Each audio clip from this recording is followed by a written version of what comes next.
Hello friends, welcome to unlimited cooking. நம்ம கிச்சனில் இன்றைக்கி ஒரு சூப்பரான சன்னா கிரேவி தாங்க பண்ண போகிறோம். இந்த சன்னா கிரேவி நம்ம சப்பாத்தி, தோசை, இட்லி, பூரி, சாதத்துக்கு கூட ரொம்ப ரொம்ப சூப்பராக இருக்குங்க. இதில் நம்ம ஒரு டிஃப்ரெண்ட் பொடி செஞ்சு ஆட் பண்ண போகிறோங்க. அந்த பொடி ரொம்ப ரொம்ப டிஃப்ரெண்ட் டேஸ்ட்டு கிடைக்குங்க. அதனால் நீங்கள் வீடியோவை ஸ்கிப் பண்ணாமல் பாருங்கள். அப்புறம் ஒரு சின்ன வேண்டுகோள், நம்மளோட சேனலில் நீங்கள் சப்ஸ்கிரைப் பண்ணாமல் வீடியோஸ் பார்த்துக்கிட்டு இருக்கீங்க. தயவுசெய்து சப்ஸ்கிரைப் பண்ணுங்கள். அப்படியே பக்கத்தில் இருக்க பெல் ஐக்கான் பட்டனை கிளிக் பண்ணிக்கோங்க. இந்த பொடியை நான் சொன்ன மெஷர்மெண்ட்டில் நீங்கள் அரைச்சி வச்சுக்கிட்டிங்கன்னா சன்னா கிரேவி ரொம்ப ரொம்ப டேஸ்ட்டாக இருக்குங்க. உங்களுக்கு இந்த பொடியை அரைக்கிறதுல ஏதாவது டவுட் இருந்தால் கமெண்ட் பாக்ஸில் கமெண்ட் பண்ணுங்கள். நான் உங்களுக்கு அதை ரிப்ளை பண்ணுறேன். வாங்க எப்படி செய்யலான்னு பார்க்கலாம். இப்போது ஸ்டவ்வில் ஒரு பாத்திரம் வச்சுக்கோங்க. 1/4 கப் அளவு மல்லி போட்டுக்கோங்க. 1 டேபிள் ஸ்பூன் அளவு சீரகம் போட்டுக்கோங்க. 1 டீஸ்பூன் அளவு மிளகு போட்டுக்கோங்க.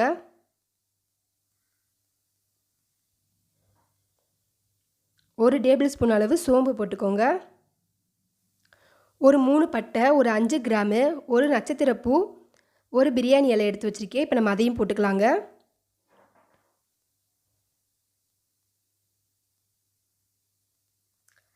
நல்லா வறுத்துக்கோங்க. ரொம்ப ரொம்ப டேஸ்ட்டாக இருக்கும். நீங்கள் வறுக்கும் போதே கமகமன்னு வாடை இருக்குங்க. பொதுவாகவே நம்ம எல்லா குழம்புகளுக்கும் மல்லி சேர்க்குறது ரொம்ப ரொம்ப சூப்பரான டேஸ்ட்டுங்க. உடம்புக்கும் ரொம்ப நல்லதுங்க மல்லி சேர்க்குறது. நம்ம காரத்துக்கு ஏற்ற மாதிரி வத்தல் போட்டுக்கோங்க. நான் இன்றைக்கி 4 வத்தல் போட்டிருக்கேன். நீங்கள் உங்கள் காரத்துக்கு ஏற்ற மாதிரி போட்டுக்கோங்க. நல்லா வறுத்துக்கோங்க. இப்போ நான் ஏற்கனவேவும் சன்னாவை ஊற வச்சுருக்கேன். 5 மணி நேரத்துக்கு முன்னாடி நல்லா ஊறிடுச்சு. இப்போ நம்ம வேக வச்சு எடுத்து வச்சுக்கலாங்க.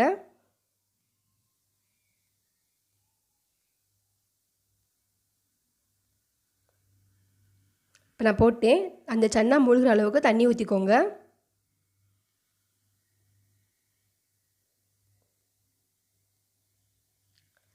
இப்போ சன்னாவுக்கு தேவையான அளவு உப்பு போட்டுக்கோங்க. அதாவது 1/2 டீஸ்பூன் நான் இன்றைக்கி போட்டிருக்கேன்.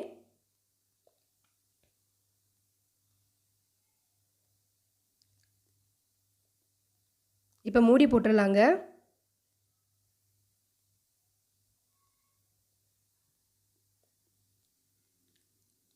வெயிட் போட்டுட்டு ஒரு 3 விசில் வர அளவுக்கு நம்ம வேக வச்சுக்கலாங்க. 3 விசில் வந்துருச்சுங்க. இப்போ ஓப்பன் பண்ணி பார்க்கலாம். பாருங்கள், நல்லா வெந்துருச்சு. நம்ம கிரேவிக்கு சன்னா ரெடி ஆயிடுச்சுங்க.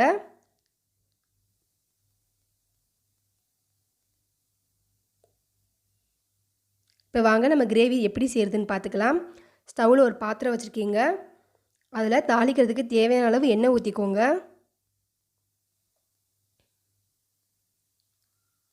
எண்ணெய் நல்லா காயட்டுங்க.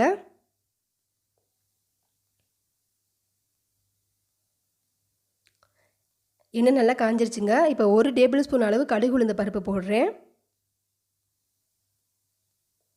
கடுகு லைட்டாக பொரியட்டுங்க. பாருங்கள், கடுகு நல்லா பொரிஞ்சிருச்சு. இப்போ 1 டேபிள் ஸ்பூன் அளவு நம்ம சோம்பு போட்டுக்கலாங்க. இப்போ சோம்பு நல்லா பொரிஞ்சதும் நம்ம கருவேப்பிலையை போட்டுக்கலாங்க. பாருங்கள், சோம்பு நல்லா பொரிஞ்சிருச்சு. இப்போ கருவேப்பிலையை போட்டுக்கிறேன்.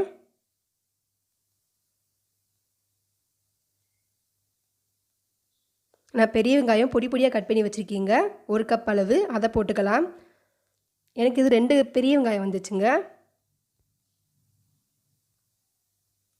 நல்லா எண்ணெயில் வதங்குற மாதிரி கிண்டி விட்டுக்கோங்க. பாருங்கள், வெங்காயம் நல்லா வதங்கிருச்சு.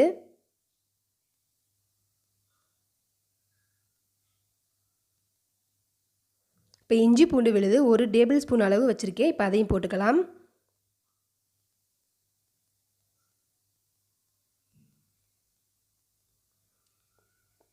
இஞ்சி பூண்டு விழுதை நல்லா எண்ணெயில் நல்லா வதக்கி விட்டுக்கோங்க. நல்ல டேஸ்ட் கொடுக்கும்.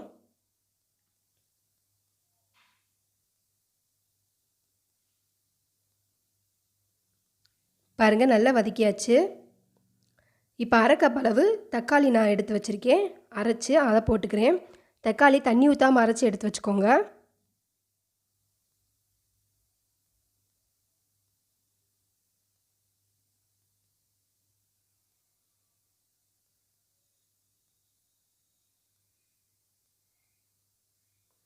இப்போ நம்ம வறுத்து அரைச்சி வச்சுருக்கிற ஸ்பெஷல் பொடியை எடுத்து வச்சுக்கலாங்க. இப்போ நல்லா தக்காளி வதங்கிருச்சு. அந்த பொடியை 3 டேபிள் ஸ்பூன் அளவு எடுத்து போட்டுக்கோங்க.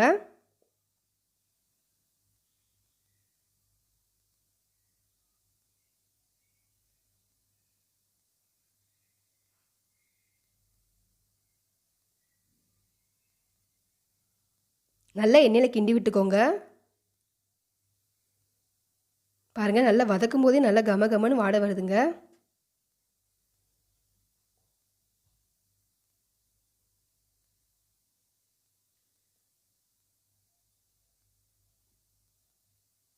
இப்போ நம்ம வேக வச்சுருக்கிற சன்னாவை இதில் சேர்க்கலாங்க.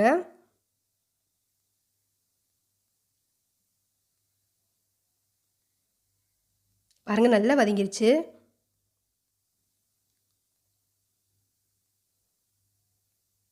இப்போ நல்லா கிண்டி விட்டுக்கோங்க.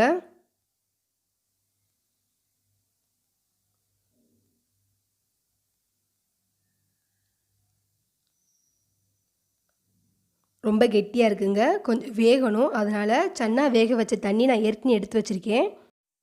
நமக்கு இன்னும் கொஞ்சம் கிரேவி தேவைப்படுது அப்படின்னா நம்ம அந்த தண்ணியை ஊற்றிக்கலாங்க. இப்போ நான் ஊற்றிக்கிறேன் பாருங்கள். இப்போ நல்லா கிண்டி விட்டுக்கோங்க. நீங்கள் மாங்காய் பொடி வச்சுருந்தீங்கன்னா அதை போட்டுக்கோங்க, ஒரு புளிப்பு டேஸ்ட்டு கிடைக்கும். நான் இன்றைக்கி மாங்காய் பொடி போடலை, புளி கரைசல் எடுத்து வச்சுருக்கேன் 1/4 கப் அளவு. இப்போ நம்ம அதை ஊற்றிக்கலாம். நல்லா கிண்டி விட்டுக்கோங்க. இப்போ இந்த கிரேவிக்கு தேவையான அளவு உப்பு போட்டுக்கோங்க. 1/2 டீஸ்பூன் அளவு நான் இன்றைக்கி போடுறேன். ஏற்கனவே நம்ம சன்னாவுக்கு உப்பு போட்டிருக்கோம். கிரேவிக்கு மட்டும் தேவையான அளவு உப்பு போட்டுக்கோங்க. பாருங்கள், நல்லா கொதித்து எண்ணெயெல்லாம் மிதந்து வருது பாருங்கள். இப்போ கொத்தமல்லி தழை தூவி நம்ம இறக்கிடலாங்க. பாருங்கள், சுவையான சன்னா கிரேவி ரெடி ஆயிடுச்சு. ரொம்ப ரொம்ப டிஃப்ரெண்ட் டேஸ்ட்டில் இருக்குங்க. சாப்பிட்றதுக்கே ரொம்ப ரொம்ப சூப்பராக இருக்கும். நான் இன்றைக்கி சப்பாத்தி செஞ்சு சன்னா மசாலா வச்சு சாப்பிட்றேங்க.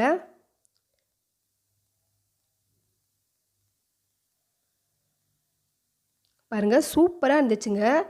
மட்டன் குழம்பு, சிக்கன் குழம்பு கூட தோற்று போயிருங்க, அவ்வளோ டேஸ்ட்டாக இருக்குங்க. நீங்களும் இதை வீட்டில் ட்ரை பண்ணி பாருங்கள், கண்டிப்பாக பிடிக்கும் எல்லாத்துக்கும். தோசை, இட்லி, பூரிக்கு கூட அந்த சைடிஷ் ரொம்ப சூப்பராக இருக்குங்க. உங்களுக்கு பிடிச்சிருந்தால் லைக் பண்ணுங்கள், கமெண்ட் பண்ணுங்கள். மறக்காமல் நம்ம சேனலை சப்ஸ்கிரைப் பண்ணுங்கள். பக்கத்தில் இருக்க பெல் ஐக்கான் பட்டனை கிளிக் பண்ணிக்கோங்க. அப்போ தான் நான் போடுற வீடியோ உங்களுக்கு உடனே அப்டேட் ஆகும். தேங்க்யூ.